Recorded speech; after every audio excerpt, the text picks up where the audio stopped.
Okay, cool. All right.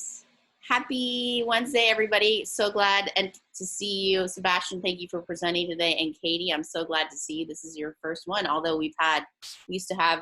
It's not my first one. No? No. Which one were you on? Remember? The one with Beatrice Stonebank. Oh, right, on the sales. Okay, got it. Yeah.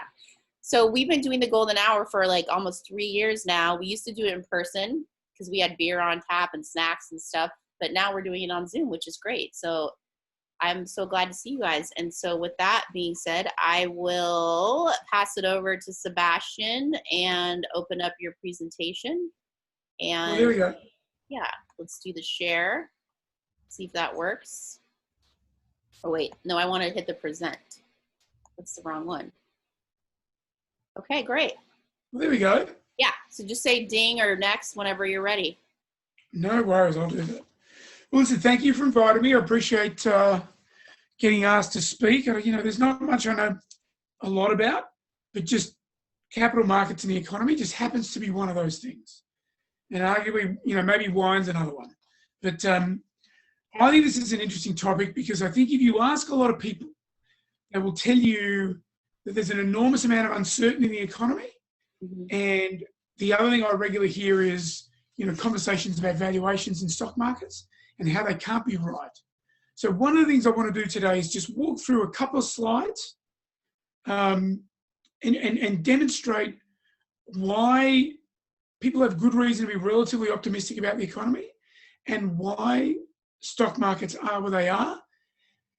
And probably lastly, that all of the good stuff that is likely to come to the economy and to the stock market, it's already, a big chunk of it's already come to the stock market, but in the economy, it's likely to come faster than you think and sooner than you think. Right?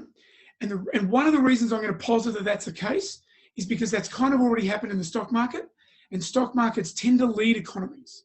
Right? It's not the other way around. They're not concurrent indicators.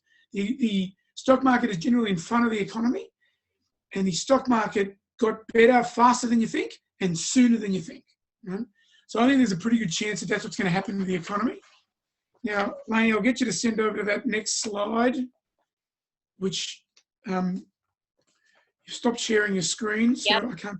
I wanted to show you why you were talking here. Okay. Oh, okay.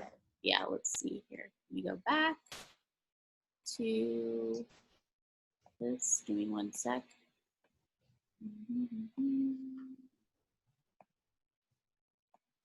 I just had it open. Okay, I'm gonna find it. It just closed. I'm just drinking tea. I'm not drunk. No worries. Well, listen, I'll chat while you're doing that. Here. Yeah. And apologies, I got a cracky voice. I've been talking all day for 2 days, and my voice has gone crazy. Here we go. One of the things that this coronavirus recession has done is lots of people believe it's created a set of new themes, right?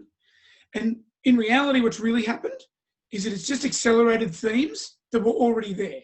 It hasn't created new themes. Now, here's a bunch of, here's 10 of those themes. Look, you can read, so I'm not going to walk through these with you individually, but to give you a sense of a couple. So one of them is online shopping. It's a classic example. The online shopping trend's been happening for years. All this has done is accelerated it. You know, deglobalization is another thing. It is quite arguable that globalization went too far, too fast. And one of the reasons the world was pulling back for globalization is because nobody really prepared for it. Nobody had a national plan for globalization, and nobody had a plan for how to deal with the fallout from globalization. So that's another one of these themes that's getting accelerated. It is not a new thing, right? And inequality is another one. Inequality is a classic example of another theme where you've got probably 2 or 3 or maybe even 5 years of progress on this theme that's happened over the course of 6, 8, 9, 10 months. Right? Now, there's a bunch of them here. The acceleration of this theme, hello, Sean. The acceleration of these themes is one of the fallouts, but it's also going to be one of the things that delivers the next economy sooner than you think. Right? So there's a bunch of them. And to anyone who wants to look at these slides, the people that are on now, or the people that watch this in the replay, anybody who wants these slides, just shoot me an email, or shoot Lainey an email, and we're happy to get you the slides. Now, if you just jump on to the next slide, Lainey, if you wouldn't mind. there is also a kind of, I'm loath to say new normal in the sense that we're all going to work from home. No one's going to go to conferences anymore. No one's going to the office and no one's going on vacation. Look, I don't think any of those new normals are true. But some of the new normals that relate to investing are very true. And here's a bunch of them here on the screen that you can see. And they relate to 4 broad groups of people in our economy. One is companies, one is investors, one is governments, and one is consumers, right? And you can think of some of this stuff already. And again, most of these themes are already happening. So for companies, they're thinking about stakeholders as opposed to just shareholders, right? So that's a big theme that we're seeing a lot of now. Being more discerning around fundamentals and risk management is something that investors are going to do more of. Now, they were already kind of doing that as opposed to just throwing money at the wall. But this crisis is going to lead to a whole lot more of that. Governments are playing a much more central role. And ironically, as much as there are sections of people who always want government to play a smaller role, whenever we get a crisis, everybody wants the government to play this huge role.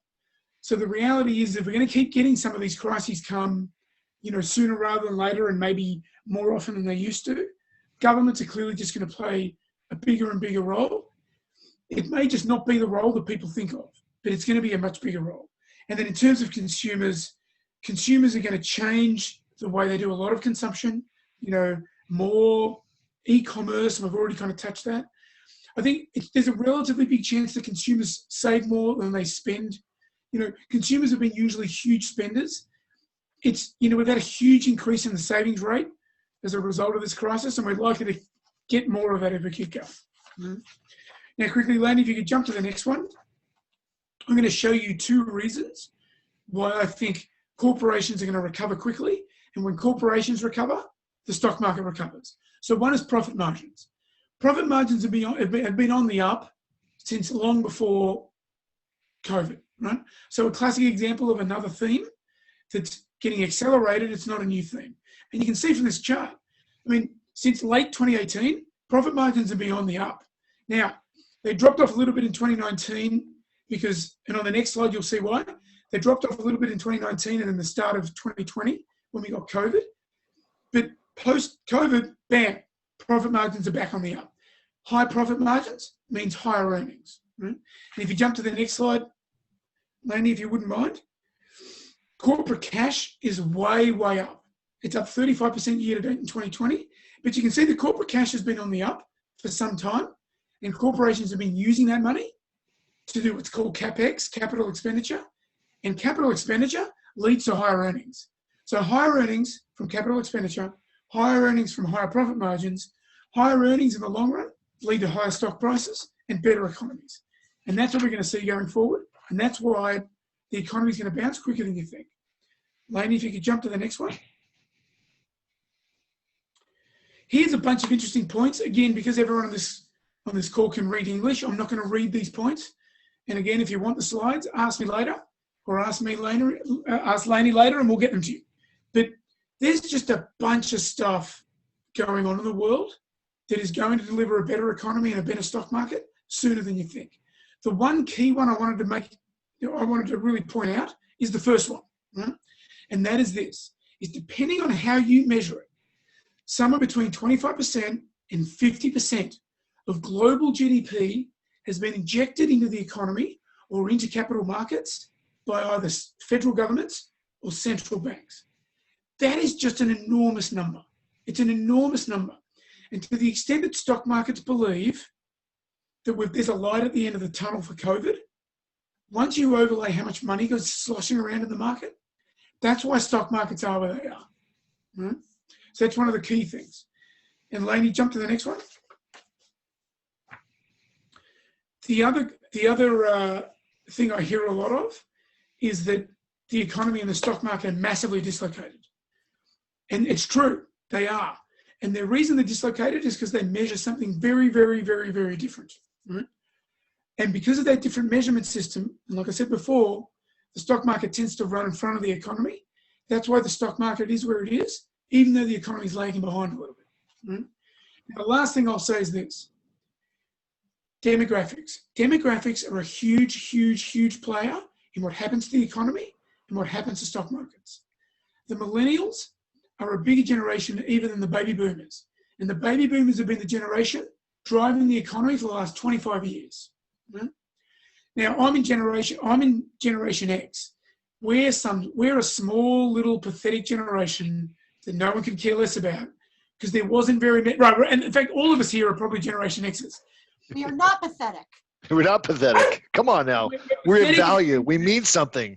We're pathetic in our impact on the economy, on the stock market, because we're too small. We're too small, and we kind of got taught by the baby boomers what to do, and we did what they did. So we just kind of we elongated their cycle. Millennials are going to do different stuff to us, and the millennials are even bigger than the baby boomers before us, right? So people tell you, well, they can't afford a house. Well, you know what? Coastal big city housing is expensive, but there are tons of other places like Austin, you know, like Boulder, Idaho. You know, Idaho, Boise, Idaho. There's some places that are still attractive places to live that have very affordable housing. Millennials are moving there and they're buying houses, setting up shop, building households, spending money. So that's going to be a huge, huge driver of what happens in the economy going forward. Now, Lane, if you want to jump to the next one, that's the last slide. I mean, just on the millennial thing, because we had someone a while ago speak about that. It's interesting because, like, I was talking to someone and he's like, my daughter doesn't even want to get her driver's license, or like she doesn't even want a car. Like they don't have this. Oh, Sean, is that like they just don't have the same like consumption values or want to buy the same shit that we do. You know what I mean? It's just Yep. I mean, why? The biggest thing. I mean, I've got a 19-year-old, and you know, the biggest thing that we all wanted to do when we were 16 years old is go out and get your license because you want to see your friends. But they've had this since they're in 4th grade, and they don't. They'd see their friends all they want, just talking to them right here. So, what do I need to get a car and go? You know, mom and dad will drive me. Out in the back seat of an iPhone, though. They don't care. They don't care. It's just not the same. They don't want to. Sebastian, I have a question about your statistic that you cited for unemployment. My understanding is that actual unemployment's a lot higher, and that percentage may just be taking into account people who are working like part-time in the gig economy. So I wanted to find out what that. Yeah, so that number includes 2 numbers that people regularly contest, right? So one of them is one you said, the part-time workers, and the other one is people who've been furloughed.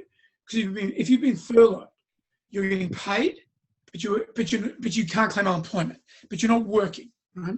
So is there a chance that the unemployment number is significantly higher than this in real life? The answer to your question is yes. But the reality is the answer to your question is always yes. Not just now, it's yes every day of the year, 2 years back and 2 years forward. Yeah, but my understanding was based on the statistics that I heard of yesterday is that the actual number is closer to like 21%. If you look at people if you factor in underemployment. Yes. But again, so what happens when the government does unemployment is they produce a set of probably 30 numbers, 30 bottom line kind of numbers, and 8 of them, I think it's 8, are different types of unemployment numbers, right? So like I said, the number that you're talking about is in the set of data that the BLS, the Bureau of Labour Statistics, produces. It is in the set, right? It isn't just the core unemployment number that we've traditionally used when quoting unemployment, right? So you are right. But like I said, you're always right. There is always underemployment. There's always part-time employment.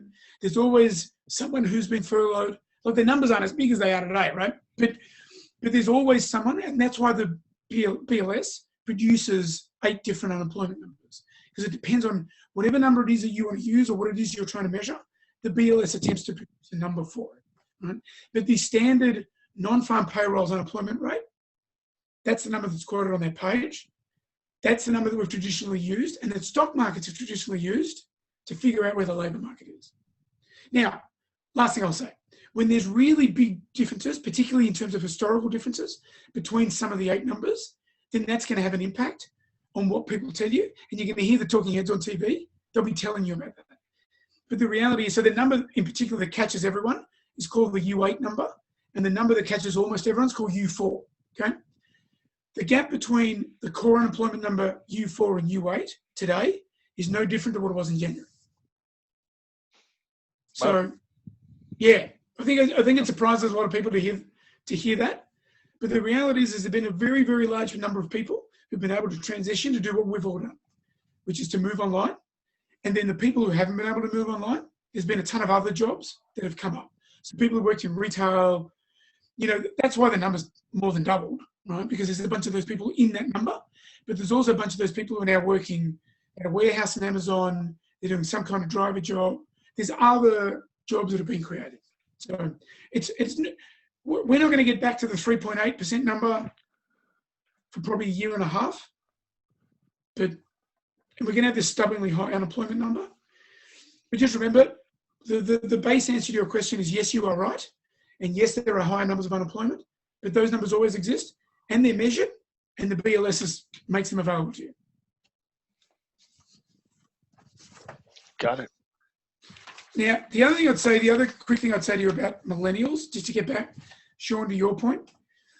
So it wasn't that long ago that I would go to all these presentations and people would say to me, well, millennials are different. They're going to do everything different. They're not going to buy a house. They're not going to rent a car. They're not going to buy a car. We're going to have to reshape the way that we direct the entire economy. And I remember at the time going, what a load of garbage. And people would say to me, no, you're wrong. Trust me, they're already doing it. And people would say to me, trust me, it's going to happen. And I'd go, what a load of garbage. And by the way, I was right. What a load of garbage. The older millennials are doing it right now. They're not living in mum's basement. They've moved out. They're not renting. They're buying homes. They bought cars because they met a girl or they met a guy. They liked them. They started living together. And then when they wanted to have kids, 800 square feet in China Basin doesn't cut it. So you need to go and buy a home with more room just because life takes over.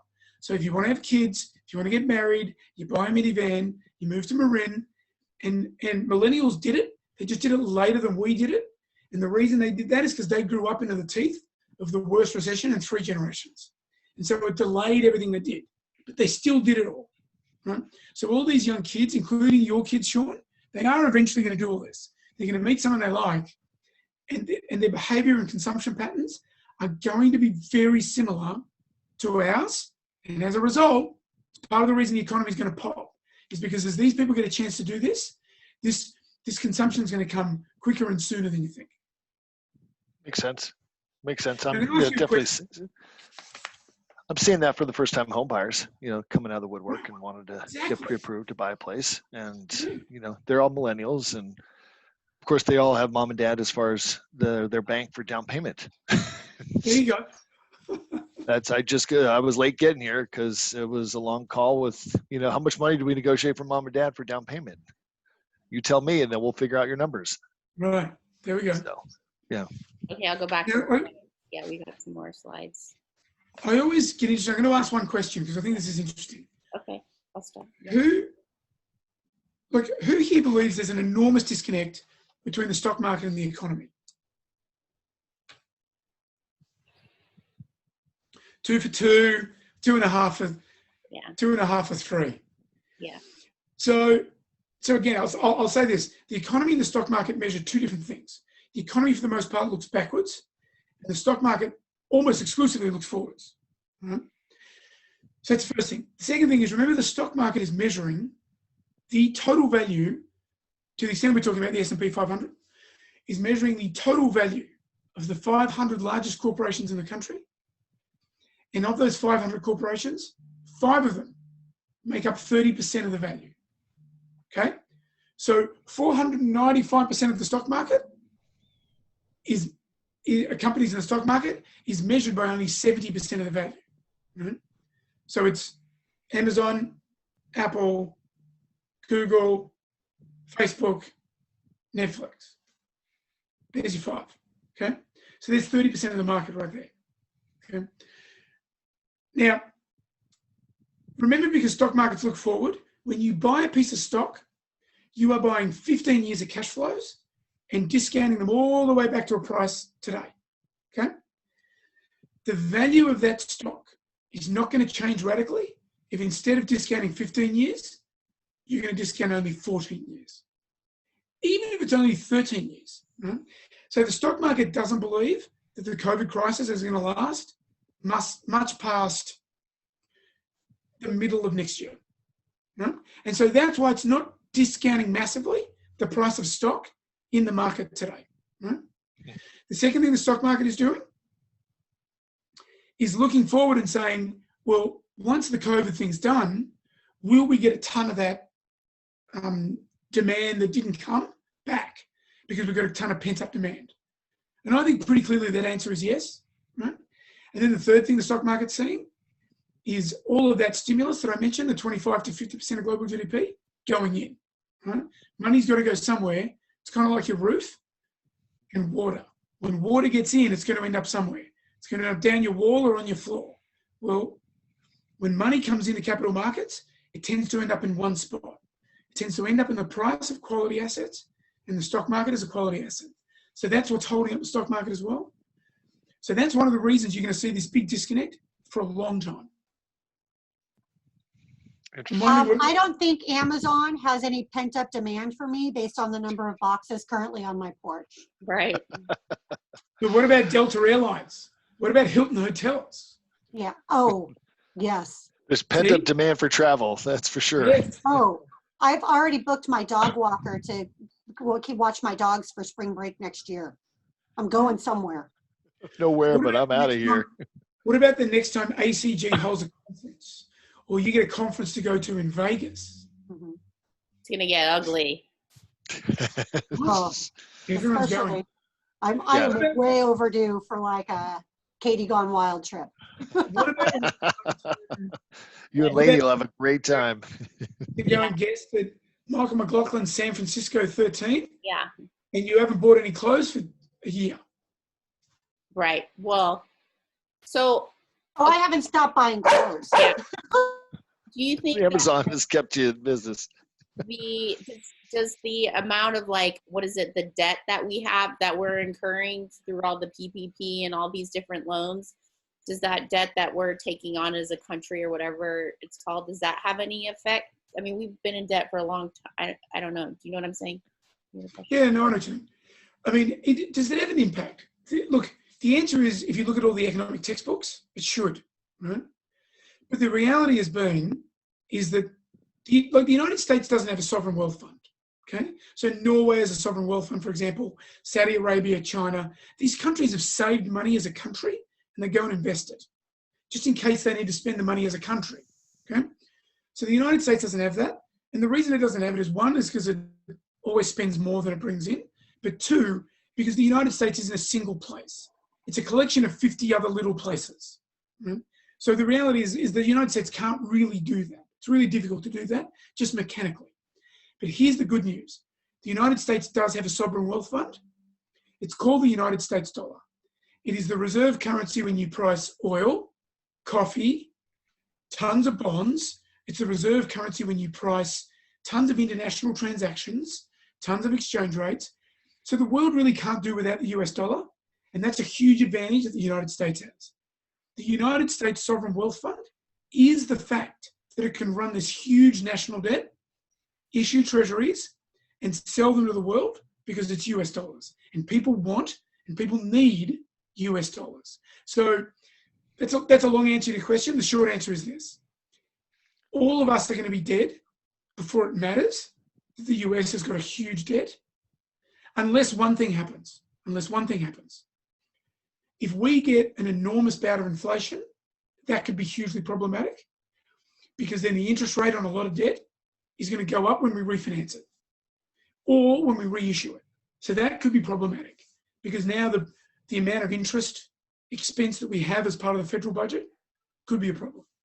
But listen, we've thought that was going to happen since 2008, right, and it didn't.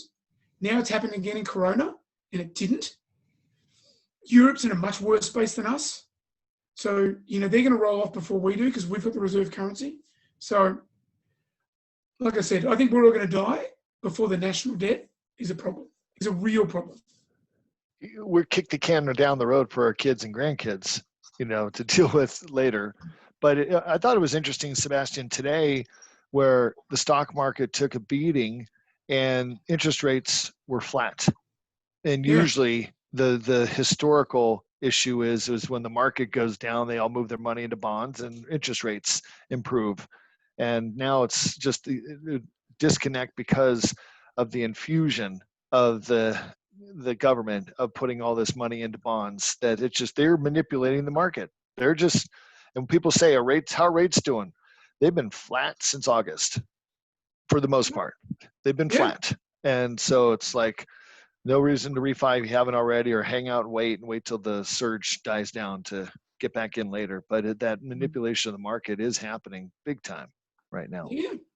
Yeah, absolutely. I mean, and I think the other thing that's happening in that space is that, the influx of all that stimulus, all that money went somewhere quickly. Tons of it went into bonds. Lots of it went into sovereign bonds like US Treasuries. So a huge chunk of that amount of flow to bonds has kind of already happened, right? Because it happened really quickly. Now, the 10-year Treasury has gone from 60 basis points to 80 basis points relatively quickly. So, like, to go up to 0.2% doesn't sound like a lot, but when you started at 0.6, that's a pretty big move. Uh-huh. That's a pretty big move. So that's the other reason that you're not going to see big moves in interest rates, is because there's been these huge macro moves in bonds that have kind of already happened. Right? So the stuff that's happening now is a little bit at the edges. And look, let's be clear. The reason the stock market's moving the way it has, it's lost probably 8% the last week or so. The reason is because there was a huge expectation of a stimulus. Now it's gone away. But honestly, sometimes the stock market just looks for an excuse to sell and take profits, particularly late and particularly before an election. I don't know if you heard there's an election. Have you heard about any of this stuff? No. But there's an election. Idea. And apparently, I mean, I'm not sure if this is true, but apparently one person in the election doesn't think it'll be real if he loses. So if this gets contested and this gets bumpy, right? It's a non-political channel here. But that would actually be my next question, is what impact do you think the election's going to have on this situation? Because obviously we have two very different options. Yes. But so it's kind of already happening, right? Because you've seen some money get pulled out of stocks, right? So it's kind of risk off without reapplying the money into the bond market, right? So a lot of stuff is just money on the sidelines. I hate that term, but it's kind of money on the sidelines a little bit in the election. So if Donald Trump wins again, you are going to see two things happen really quickly, right? One, you'll see a stimulus bill flow through Congress like that. Actually, that's going to happen regardless of who wins. You're going to see a stimulus bill. The only difference is going to be if it's all Democrats passing it, it's going to be, what's in it and how big is it. But if it gets passed in the lame duck session, it's probably going to be a little smaller than if it gets passed next year. And it's going to be a little less tilted towards states and cities and municipalities, right? But if Donald Trump wins, you're going to see stimulus pass pretty quickly. And I think you're going to see the stock market kind of off to the races a little bit, because now we've got some certainty around taxes, we've got some certainty around regulation, and we've got some certainty around kind of who's in the White House, right? Now, if Joe Biden wins, which is seemingly the most likely outcome, you will get some uncertainty around what his plans are going to be going forward, unless Congress goes to the Democrats too. And if Congress goes to the Democrats too, the initial knee-jerk reaction of the stock market is likely going to be to dislike it. But it's not going to dislike it massively. And let me tell you specifically why. The key thing that Joe Biden's bringing that impacts the stock market is higher corporate tax rates. What you can do in all of the stock market for the S&P is have a thing called earnings per share for the whole stock market. What is likely to happen if Joe Biden gets his way on taxes is that we will lose $2 in earnings per share for all of the S&P 500. But it is almost certain that if he can do that, he's going to pass a massive stimulus bill.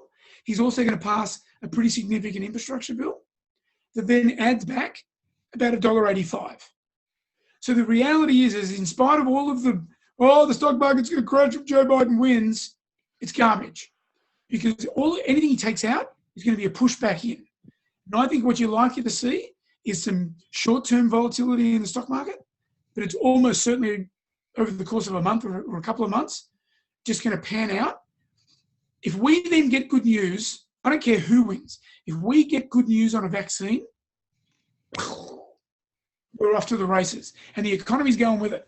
Because you're going to see, I think you're going to see a significant group of people, kind of in our age group and maybe down, who are going to feel confident to go back out in the economy. And remember, the millennials are the single biggest generation in history, globally and in the United States. So if the millennials go back to consuming, it's a huge wad of money just going. So you're saying that if once they find the vaccine, that the rest of the three of us here will become part of the regular rich guys that you like to work with? Yes. Yeah. Well, your 401ks and your IRAs will be anyway. That's my goal, is to become a Sebastian's client, one of his regular rich guys. Mm-hmm. My goal is to become a philanthropist. Atta girl. There you go. Have enough money to be able to give it all away. Mm-hmm. Good for you. I can put 2 to college first before I can see that one. Oh, well, I didn't say it was achievable. That's such a fascinating perspective. One of the things that I really like about what you're talking about is that you're not really installing any fear in any of us, Sebastian, to get us to do anything, or you're not like scaring us with data points. And I know that like there's one of the reasons why I wanted to have you come and speak is because I've heard you speak before. And I hear so many people talking from fear or trying to make people nervous or just like freaking out. Like you should, hoard all your cash under your, mattress or whatever. And so I appreciate these perspectives because at the end of the day, you can look at data and interpret it in a multitude of ways. And look, I always tell people who feel like the world's ending, okay, look, let's do this. Let's all agree that the world's not going to end in the next 12 months. Right? Okay, tick. Then I go, okay, in 12 months' time, there's going to be more or less stimulus in the economy. Well, it's easy, right? It's more. We know that. The government's going to pass a stimulus bill the second there's no politics involved. They'll pass a stimulus bill right away. The reason there's no stimulus bill passed is because of the politics involved. So the second the politics don't matter, we'll get stimulus. Right? So there's stimulus. 2, are we going to have more or less economic activity 1 year from now? Mas. Right. More, yeah. Jobs. Are we going to have more jobs or less jobs 1 year from now? More. Liquidity from government entities, right? Particularly central banks. Are we going to have more or less? More. I can send you a list. There is a website which is just fascinating. It's a list of global central banks and all of the things they're doing to stimulate their economies. Right? And then the last thing, assuming that the first 4 are right, are you going to have more or less corporate profits? More. So if you can have more of all those things, why does anyone think the world's going to end? I mean, that's what I mean, Lainey. This is asinine. If you just apply your brains to even just the simple stuff that's right in front of you, right? Like Nancy Pelosi hates Donald Trump. They haven't said a word to each other in 18 months. Believe me, the second, if he loses, 1, she's going to dance on his grave like crazy, and 2, she's going to pass an enormous stimulus bill. It's going to be enormous. And then it's going to go to the Senate. And the Senate, if it's Democrat, Chuck Schumer's going to do that and pass the bill, right? And Joe Biden's going to sign it. And if it's Republican, the reality is there's probably 8 Republican senators who do not want to pass this stimulus bill only because of the election. Only because of the election.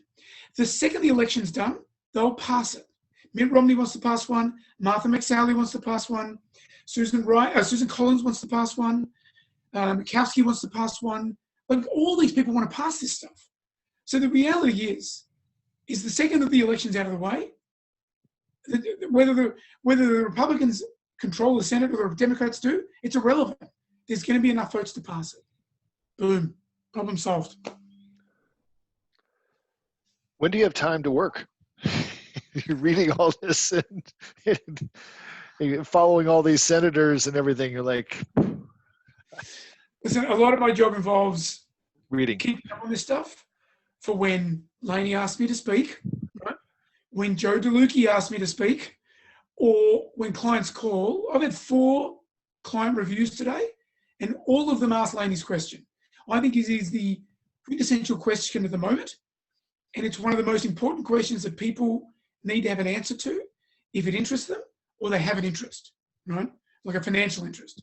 Because people make panic moves because they confuse what they think might happen or what might happen with what they want to happen or what they believe will happen. Yeah, I'll give you a emotional. perfect example. When Obamacare got passed, I had so many conservative clients call me up and go, hey, I want to sell all my healthcare stocks. In fact, I think I want to sell everything. This is bullshit, socialist president, this is garbage. And I went, no, I just want to make sure I get this straight. This president has just passed a law that mandates that all of us be clients of healthcare companies, and you want to sell them? Why would you do that? I know you don't like him, and I know you don't like his politics, but don't confuse that with what you think is going to happen going forward. Because what's going to happen going forward is everyone's going to buy a healthcare policy. Why would you now sell the healthcare insurance? Why would you do that? That's asinine. So much polarity right now. So much polarity in everything in the world. You know, what you used to think was good is bad and the opposites. It's fascinating. I mean, you say, why don't you just take a minute, chill out, and really look at the facts, or just think about it yourself. Don't even look at the facts. Just think. It's easy to feel. It's almost more rewarding to feel sometimes and not think. Just feel it. Right? We are in a post-fact society. Yes. What does that mean? People don't make, you would think that people made decisions, including economic decisions, based on fact and rationality. And the reality is they don't. Most decisions are made from an emotional perspective and are made from, and a lot of those decisions within that are made specifically from a fear-based perspective. And it's hard to, will never convince someone to not be afraid using facts. And you know, it's funny. That's why when Lainey asked me to do this, I went, I'm going to talk facts and I'm not going to scare anyone. No fear. But that's facts. Think about like personal safety. There are people who live in multi-million-dollar mansions in the nicest neighborhoods in the world, the most secure neighborhoods in the world, and they're terrified. And there are people who live in areas where there's gunshots on the regular and they feel perfectly safe at home. The safety and fear is based on your perception, and you can't, and that varies dramatically individually, and it's not based in it's not fact-based. It's just emotion-based. But they've been done tons of studies, and there's all sorts of books written. People do not make decisions based on rational, fact-based arguments. They make decisions ultimately based on what they want to make, their gut, from an emotional perspective. And then if they even look into facts, they look into facts that will support the decision they already made. Right.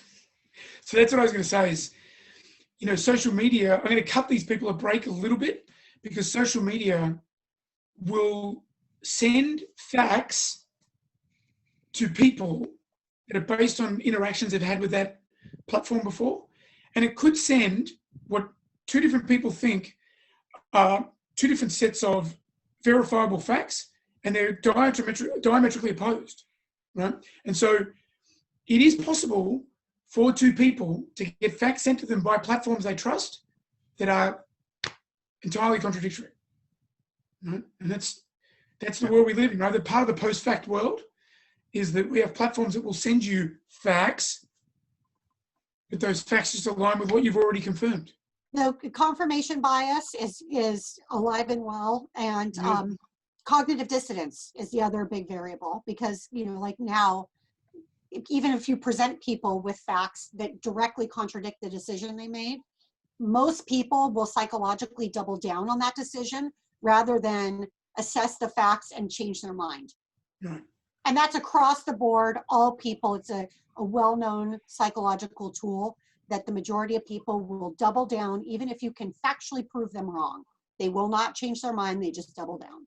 Yeah. Sounds like that's a resident in the White House. I think that This is Now, now. respecting ladies' political free zone, but Clean, Sean. I suspect regardless of what happens, there are going to be people who will quietly change their minds that they are so committed to down the road. But they have to do it on their own. You can't force it. Right. I mean, so yeah, that makes a good, like, how much of the stock market, how much of the economy is emotionally driven? Like the success, like you said, people interpret it like when in the 20s, when the shit hit the fan, did some people thought it was good? I mean, is there a point where the people's emotions are driving the stock market? Oh, there's many points where emotions drive the stock market. I mean, fear and greed are the two strongest emotions that human beings have, and fear is 3 times stronger than greed, right? There's a guy called Daniel Kahneman who's a behavioral scientist. He won the Nobel Prize in economics. He's a behavioral scientist. He won the Nobel Prize in economics writing a paper about human emotions and the impact it has on asset prices. It's massive. It's enormous, right? And here, I'm gonna. This is not individual advice, okay?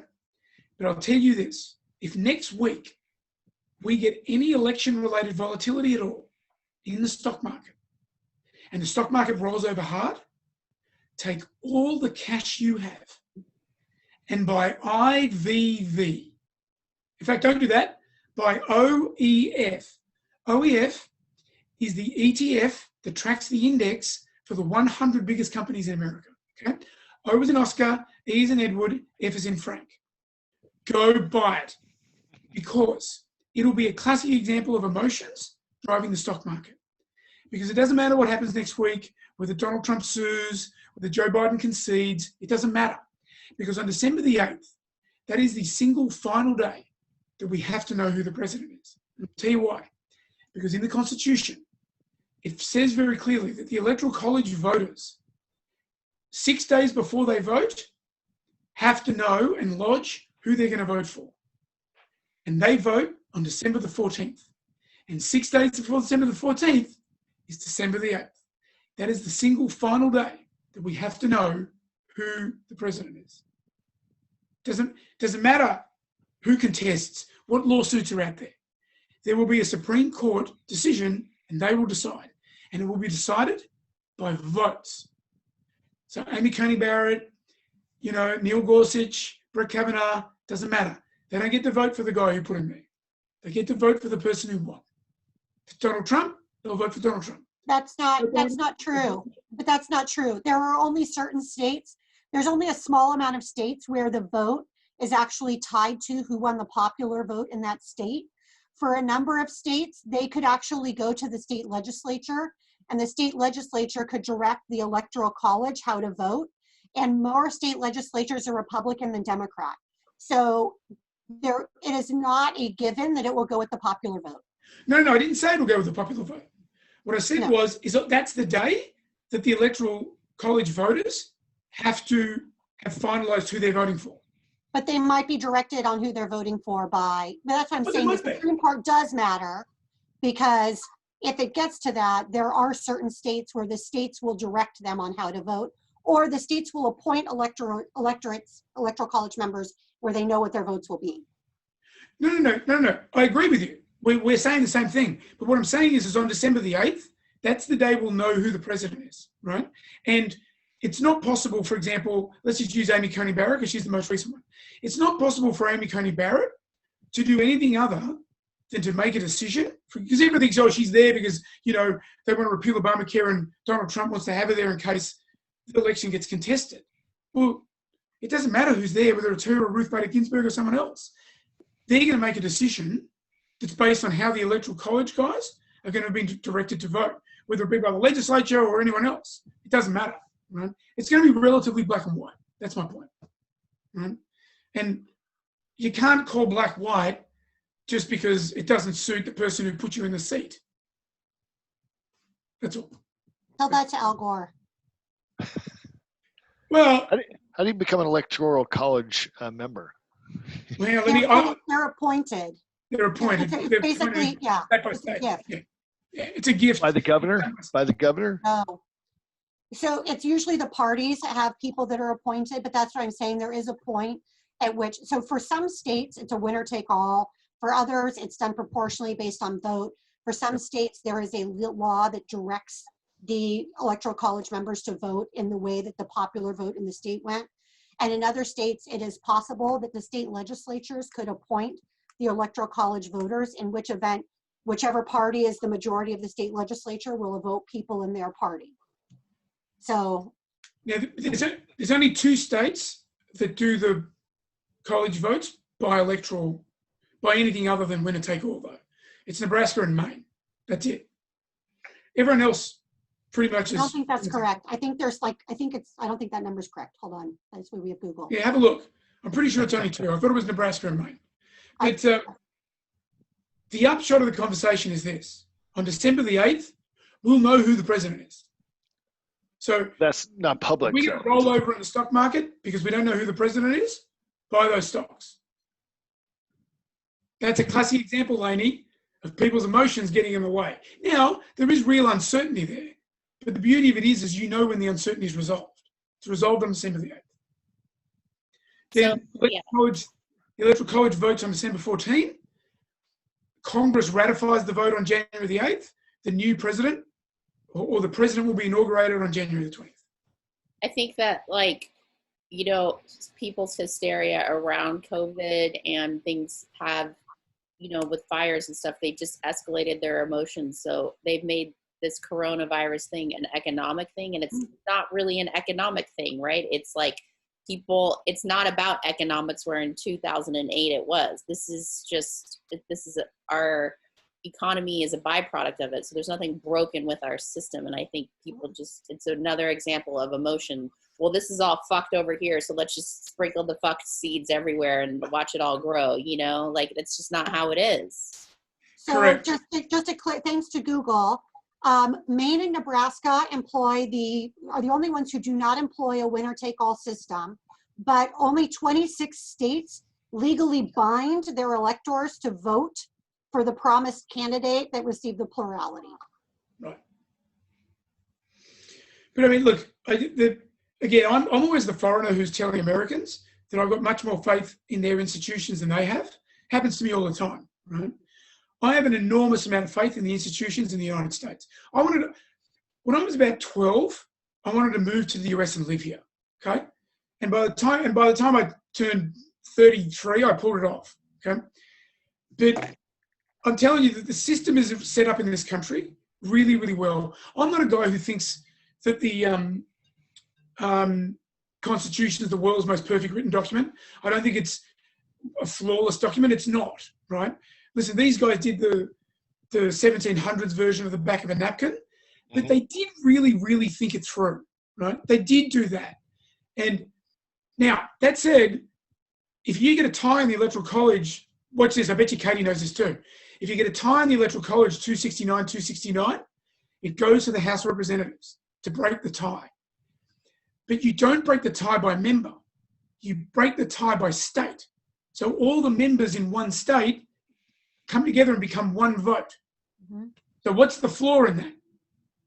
Well, there's 50 states. Of which 26, the 50 states, of which 26 of the 50 lean Republican. So if it goes to that, it will be Trump will win. Right. But I don't think it will, right? So I don't think that matters. But let's say you get 25-25, right? Those guys and gals in the House have got to keep voting until they break the tie. And this is why, look, this is to all of us have seen, to any of us have seen Hamilton.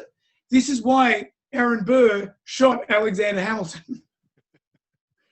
Because Alexander Hamilton went to the House and went, hey, let's break the tie, vote for Jefferson. They broke the tie, they voted for Jefferson, it pissed Burr off, he killed Alexander Hamilton. There was a talent right there, Alexander Hamilton. Well, it'll be, next week is definitely going to be interesting, so. It will. Yeah. Alcohol consumption will go up, I'm sure.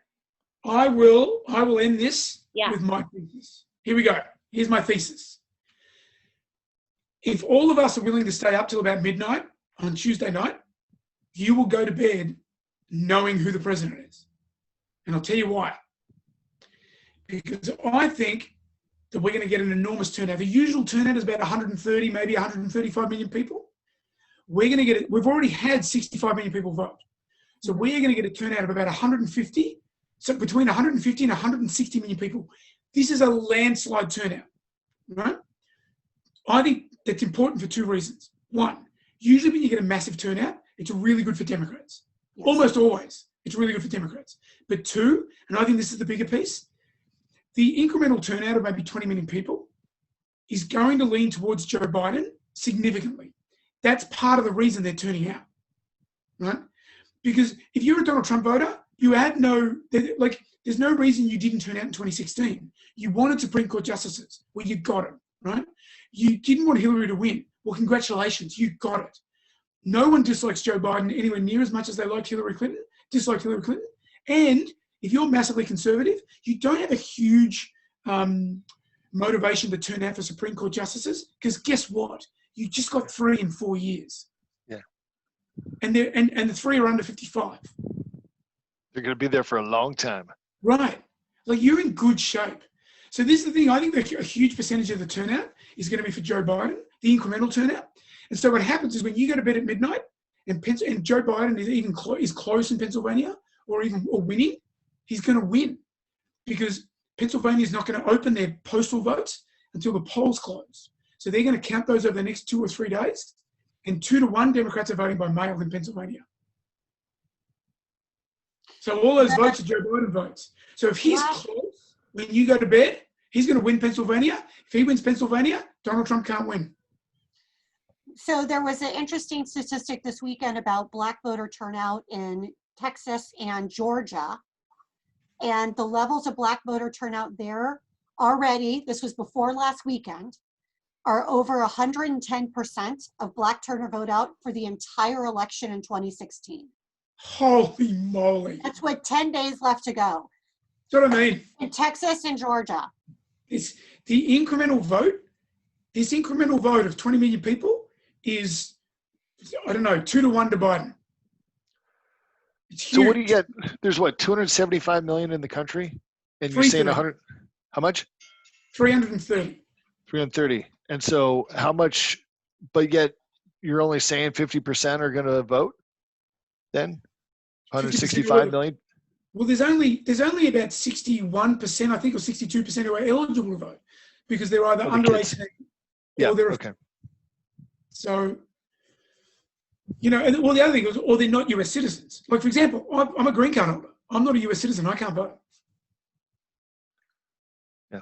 Well, on that note, you guys broke you can drink with us. You can drink with us on the 3rd, regardless of what happens. Yeah. Well, Lainey, I'd like to think we didn't break the rule, because we didn't talk about candidates or policies or pro-blue, pro-red. We just talked in generalities. About constitutional law. Okay. Constitutional law. There we go. All right. Well, I'm really Sebastian, I'd love to see your info. Yeah. I'll send it to you. Yeah. Hey, listen, Lainey, thank you for the invite. I really enjoyed it. That was fun. Yeah. Thanks, guys, for participating. We've got another one coming up next month called, I think, Katie, you signed up for it already. It's called, what is it? Mindset for 2021. How to get a good mindset for 2021. So love to see you guys at that one as well. So thanks so much, and happy hump day. And see you guys. Great to see you all. Thank you. Take care. Thank you so See you much. now. All right.